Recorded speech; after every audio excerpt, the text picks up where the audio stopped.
J'espère que vous allez bien. Bon, aujourd'hui c'est un petit peu la journée des bonnes nouvelles, on va essayer de vous remonter le moral. On nous reproche souvent de diffuser uniquement des mauvaises nouvelles, des informations négatives, de porter préjudice à l'image de l'Algérie, comme si c'était nous qui étions responsables de l'image désastreuse de l'Algérie à l'étranger.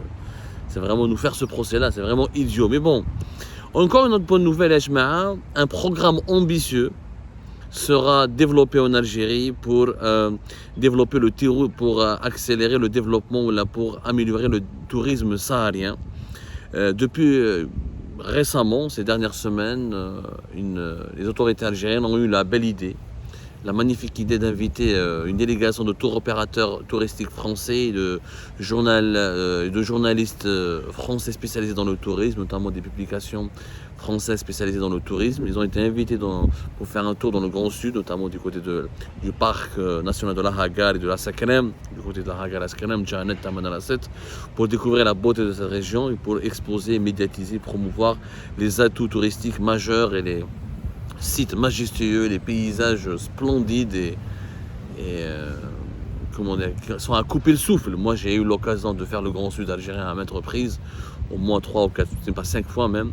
J'ai jamais vu une région aussi belle. La vérité, c'est pas parce que je suis chauvin, c'est parce que je suis algérien. Mais toutes celles et ceux qui ont eu le plaisir, l'honneur, qui ont eu l'opportunité de visiter notre grand Sahara, le grand sud algérien, notamment du côté de Taman al-Asset, Janet, Metimimoun ou Djihabat, avec tout le respect que j'ai pour les autres régions du pays, Ghardaya, Béchar, etc. Mais Metimimoun, Warwah, de Timimoun jusqu'à l'extrême sud, c'est des régions superbes. C'est un décor naturel unique au monde. On voit des sculptures naturelles, on voit des paysages, encore une fois, qui sont époustouflants. Et à la Bakombele, le sud algérien est ouvert aux touristes français uniquement depuis octobre 2022. Les Algériens et les Algériens ne s'intéressent pas à ce sujet malheureusement. C'est très très important quand même pour le sujet parce que ça permet à l'économie nationale de gagner beaucoup d'argent. On peut avoir des recettes en devises assez importantes. Ça contribue à améliorer l'image du pays et à renforcer son ouverture vis-à-vis du monde. Et ça permet des populations locales qui malheureusement subissent la misère, l'exclusion, la précarité et le chômage et le sous-développement économique de sortir de l'impasse de la pauvreté et d'aller vers une amélioration de leur niveau de vie, de leur qualité de vie. Je rappelle donc que le tourisme saharien était interdit aux touristes français et occidentaux en Algérie depuis 14 ans. Le retour des touristes occidentaux et français n'a été autorisé officiellement que depuis octobre 2022. Auparavant, c'était des délégations très petit nombre, notamment des visiteurs officiels, des diplomates, des visiteurs de rencontres internationales en Algérie étaient emmenés vers le Grand Sud, mais sous escorte policière, militaire, il fallait des autorisations spéciales. Mais le tourisme classique, le touriste lambda, l'occidental, le français, l'allemand, l'italien, l'espagnol, le suisse ne pouvaient pas venir en Algérie dans le Grand Sud. C'était interdit parce que c'était pour des considérations sécuritaires. L'Algérie qui souffrait de la menace terroriste, le risque de prise d'otages avec ce qui se passe au nord du Mali, la frontière avec le Niger, la menace qui provient de la Libye. Heureusement, un dispositif sérieux a été étudié pour permettre la réouverture vers l'international du tourisme saharien. D'ailleurs, Air Algérie est en train d'organiser a promis à ses tours opérateurs français, à leurs représentants et à des journalistes français que des lignes Paris-Janet, Paris-Taman al-Asset seront régularisées, ouvertes et régularisées de façon au moins hebdomadaire. Des lignes aussi pour Paris-Timimoun, Marseille-Janet, Marseille-Taman al-Asset, Lyon, au moins Marseille-Lyon-Paris, des grandes villes seront reliées ou liées de façon hebdomadaire à Janet, à Taman al-Asset et à Timimoun. On parle même d'une ligne aussi de renforcer la ligne Ghardaya pour permettre aux touristes français ou occidentaux de venir et de se déplacer plus rapidement et plus facilement vers le Grand Sud algérien. C'est une très bonne nouvelle. Il faut encourager cette dynamique. Le tourisme de grande aventure dans le Sahara algérien peut rapporter au minimum, selon plusieurs estimations, plus de 3 jusqu'à 4 milliards d'euros. C'est une immense manne financière. Le Sahara algérien a tous les atouts pour plaire, pour séduire. C'est parmi les paysages les plus beaux, les plus exceptionnels et les plus spectaculaires du monde.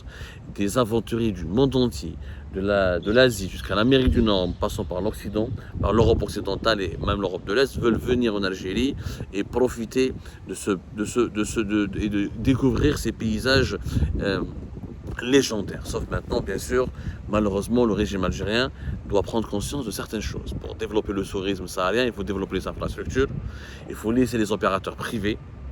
Il faut que les agences privées des populations locales, Janet, Gardaya ou la Tibimoun, doivent absolument prendre l'initiative. Il faut améliorer l'offre. Bien sûr, on ne cherche pas à bâtir des hôtels de luxe en plein Sahara. Ce n'est pas l'idée, même si, pourquoi pas. Le Maroc l'a fait, l'Égypte l'en fait, en pleine zone désertique, construire des complexes de luxe. Et pour une certaine clientèle, je pense que c'est une idée qu'il faudra explorer. On a eu une tentative de la Gazelle d'Or, le groupe Mehrif et Ouedsouf, qui n'a pas fonctionné malheureusement, en tout cas comme il se doit, parce que le pays était fermé encore à l'affluence, au flux touristique étranger. Mais maintenant qu'il y a une réouverture du pays, il faut multiplier des grands complexes de luxe et laisser aussi après les touristes d'aventure, le bivouac, les expéditions en plein désert, dormir sur la Belle Étoile, dans les camps d'étoiles, etc., les campings. Il faut que ça se développe naturellement tout en prenant tout en prenant, et ça, je parle en connaissance de cause, j'ai parlé avec certaines personnes d'origine totalement dans la 7 qui m'ont attiré mon attention. Ils relouent le message important. Il faut tenir compte de l'obligation et de l'impératif de respecter l'environnement local. Il ne faut pas développer un tourisme de masse. Il ne s'agit pas de ramener des millions de touristes. Il s'agit au moins de faire, pourquoi pas, entre 50 000 et 80 000 touristes par an. La saison touristique dans le Grand Sud s'ouvre de octobre jusqu'à fin avril. 80 000 à 50 000. C'est chacun avec des groupes de touristes, avec des budgets de 1 000 euros, 1000 et quelques par personne, c'est quand même une rentrée d'argent conséquente. Ensuite, on peut adapter le pays, adapter l'offre touristique pour essayer de dépasser la barre de 100 000 touristes par an. Il faut savoir que pratiquement 2-3 décennies, le Grand Sud algérien n'a jamais attiré plus de 200 000 visiteurs. En 2 décennies, en 25 ans à 30 ans. Uniquement 25% du territoire saharien algérien a été visité par les touristes. C'est pour vous dire que les potentialités sont énormes. Énorme. On peut vraiment, après, on ne peut pas accueillir dans le Grand Sahara, dans le Grand Sud, 10 millions de touristes, mais 100 000 par exemple par an, 150 000 ensuite dans une étape ambitieuse, mais ça reste, il faut que ce soit de l'écotourisme environnemental, respectueux de l'environnement.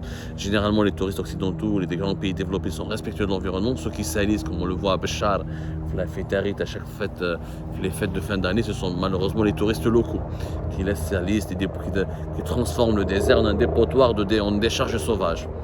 L'écotourisme, l'habitat local, la découverte du patrimoine culturel matériel et immatériel algérien, le patrimoine culturel tergui, notamment saharien, avec le patrimoine culinaire, avec les spectacles de musique, les danses traditionnelles.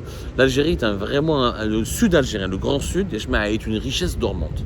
Je vous assure, c'est pas normal que l'Égypte, qui est un pays essentiellement saharien, arrive en 2023 et ambitionne de gagner plus de 13 milliards de dollars grâce à des recettes touristiques. Le Maroc est aussi un pays, il a du Sahara, il a un sud, il y a un désert dont il développe les offres touristiques là-bas. Il ambitionne d'atteindre les 10 milliards d'euros de recettes. Nous, ce n'est pas normal avec les atouts que nous avons. On peut facilement gagner franchement 4 milliards d'euros par an supplémentaires, ce qui va permettre de diversifier notre économie, les recettes de devises dans notre pays.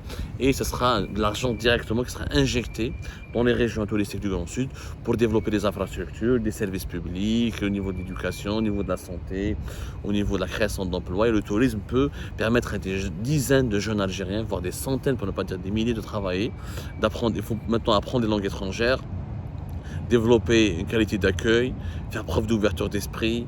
Ça, la chaleur humaine, la générosité humaine, c'est inné chez nous les Algériens, il n'y a pas de problème.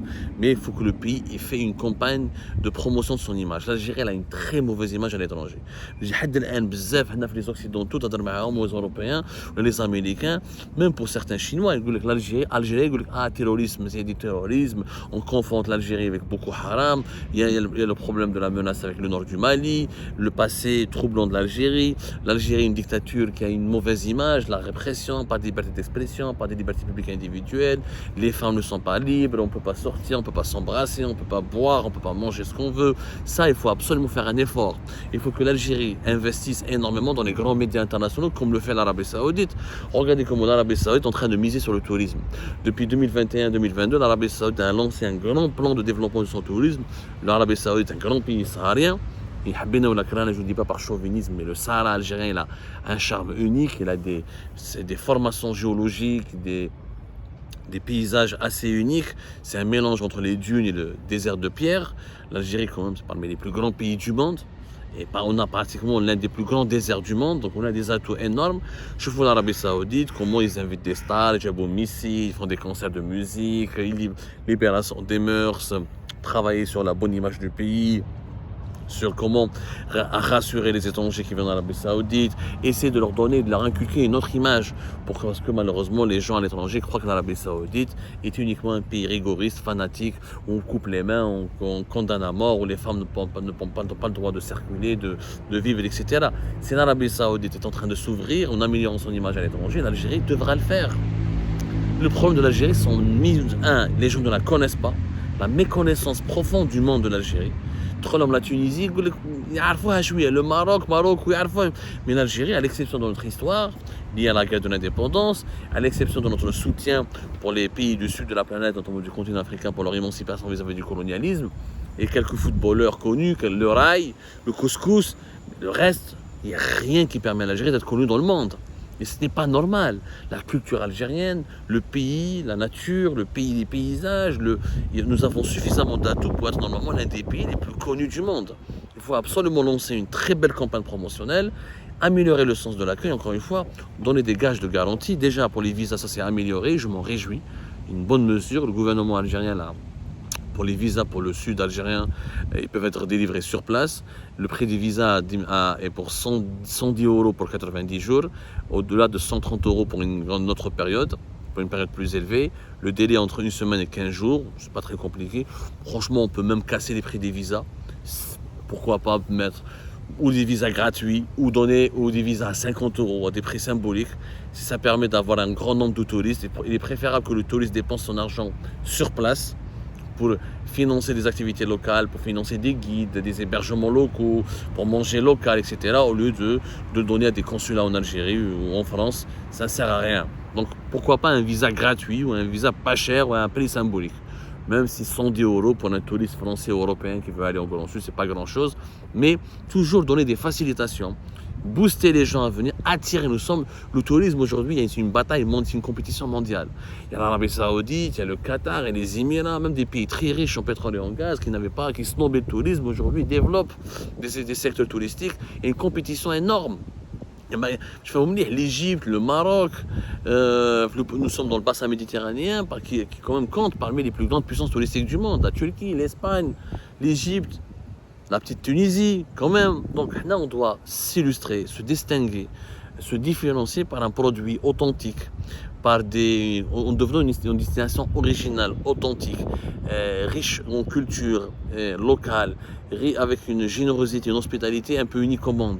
Et surtout, on doit mettre en valeur ce trésor dormant qui est le Grand Sud, qui peut nous ramener facilement. Il faut aller crescendo, il ne faut pas développer des grandes ambitions, il faut faire un plan tlabchouia. 80 000 par exemple première année, 100 000 visiteurs étrangers deuxième année, 150 000. Voilà, on ne peut pas ramener 10 millions, le Grand Sud ne va pas attirer des grands millions de personnes, mais avec 100 000, 150 000 personnes, quand même, on peut gagner beaucoup d'argent et permettre à des régions entières de se développer et faire connaître notre pays et lui offrir une très belle vitrine à l'international. C'est comme ça, j'espère que ce message passera. Aidez-nous donc à sensibiliser les dirigeants de notre pays pour qu'ils accélèrent les réformes et l'ouverture du pays pour une politique de tourisme très interactif et efficace et pour mettre en valeur ce trésor dormant qui est le Grand Sud du pays.